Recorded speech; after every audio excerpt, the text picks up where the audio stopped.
Children, you have just now seen an experiment, and in that experiment you have seen that a ball was going inside or was allowed to pass through a ring, and this was a scenario before heating of the ball.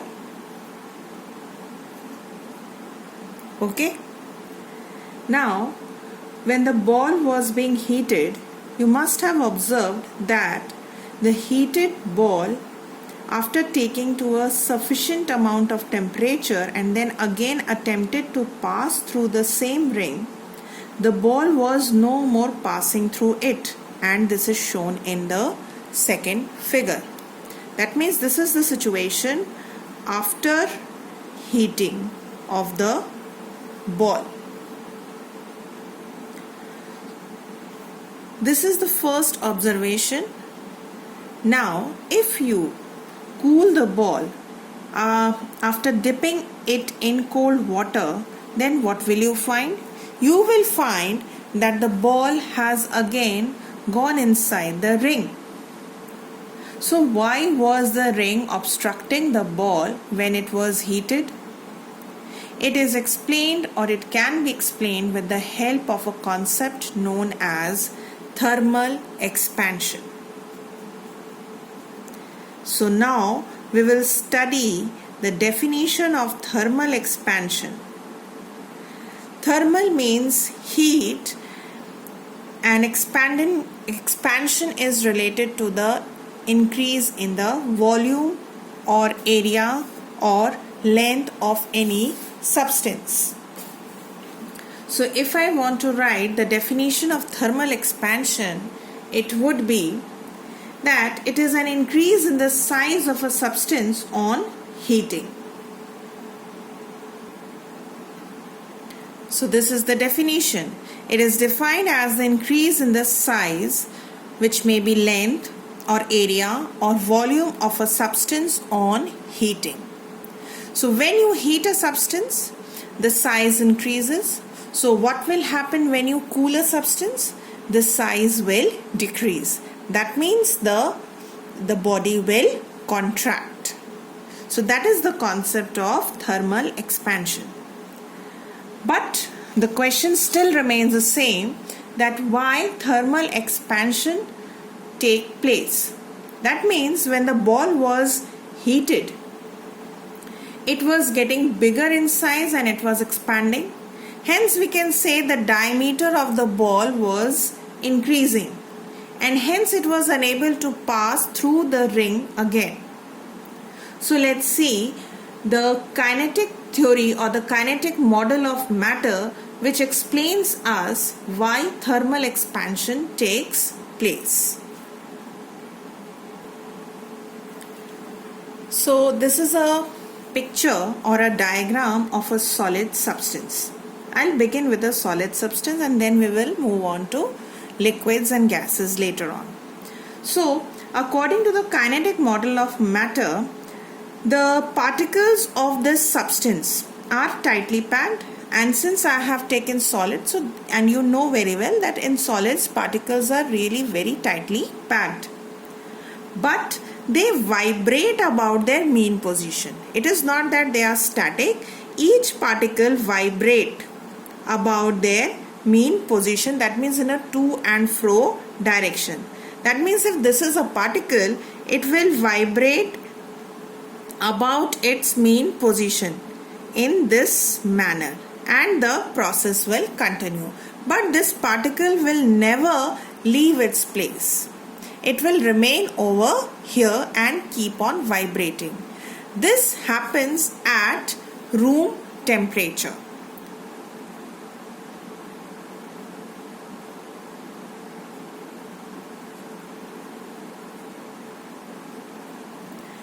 Now, when the particles are, or the substance is provided heat, then the particles of the substance gain that heat energy, which increases their kinetic energy. That means if I provide heat to the substance, that means the amount of heat energy is increased, then this will cause the kinetic energy of the particles to increase also at the same time. Now, what will happen when they will gain kinetic energy? These molecules will now vibrate vigorously, more violently, and therefore their velocity of vibration will also increase. That means on raising the or increasing the heat energy or providing heat energy to this substance, the kinetic energy gets increased, and which in turn causes the vibrations to increase, and therefore the velocity of vibration of the particles also increases. And therefore these particles now will collide with each other very strongly and frequently, and therefore they will push each other very hard, and hence they take more space to vibrate because they have more energy, and this leads to expansion. This is what is shown in this diagram now. Now, if you compare both the figures, definitely the number of particles is not reduced, but the space between the particles has increased. And because why is that happened?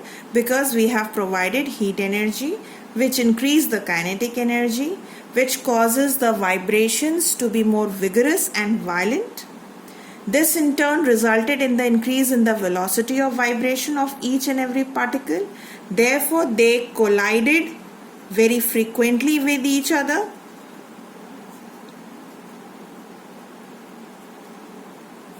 And more strongly, which caused them to push each other very hard. The particles pushed each other very strongly, and therefore there is now more space between the particles. That means the intermolecular space has increased, and this is happening only when you have provided external heat energy. That means it is not the heat energy that they have gained from the surrounding, but you have provided them heat energy. And this has led to the expansion of the substance, and this is the phenomenon of thermal expansion.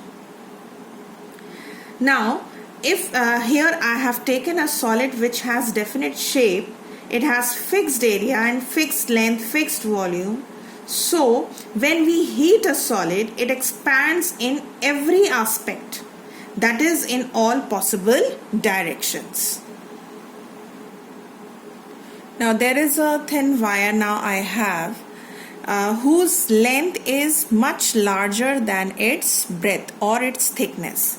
Similarly, I have a small rod which is having more length as compared to its thickness, if you see it clearly. So if I provide heat to this wire or to this rod, then definitely the expansion will be predominant in the across the length, because its area of cross section, that means its thickness, is negligible as compared to the length. This kind of expansion is known as linear expansion, where length is seen to expand more than its breadth, more than the breadth of the wire or a rod or a pipe. In the second scenario, if we take a thin plate, now this is not a plate, but I have taken a scale which is very thin, but the length and the breadth, it has considerable length as well as breadth. So if I heat up this scale, suppose this scale is made up of metal. Now I have taken a plastic scale, so definitely if you heat it excessively, it will get distorted. But if you have a metal plate or a metal scale, then what will happen? it will expand in across both the breadth as well as across the length. That means its area will increase, and this kind of expansion is known as superficial expansion. In the third scenario, if I take a object which has length, breadth as well as height, that means thickness, it is thicker also, it has length and breadth, all are there. The best example can be that of a cube. I don't have a cube right now, but just imagine that you have a three-dimensional figure which has length, breadth as well as thickness and all of considerable amount. Then when you heat such a substance, then the entire substance will increase across the length, breadth as well as thickness, which will lead to increase in the volume, and this kind of expansion is known as cubical expansion. So these are the three types of expansion. Linear across that means the expansion along the length. Superficial expansion along the area, that means across length and breadth both. And cubical, that means expansion that is taking place across length, breadth and thickness.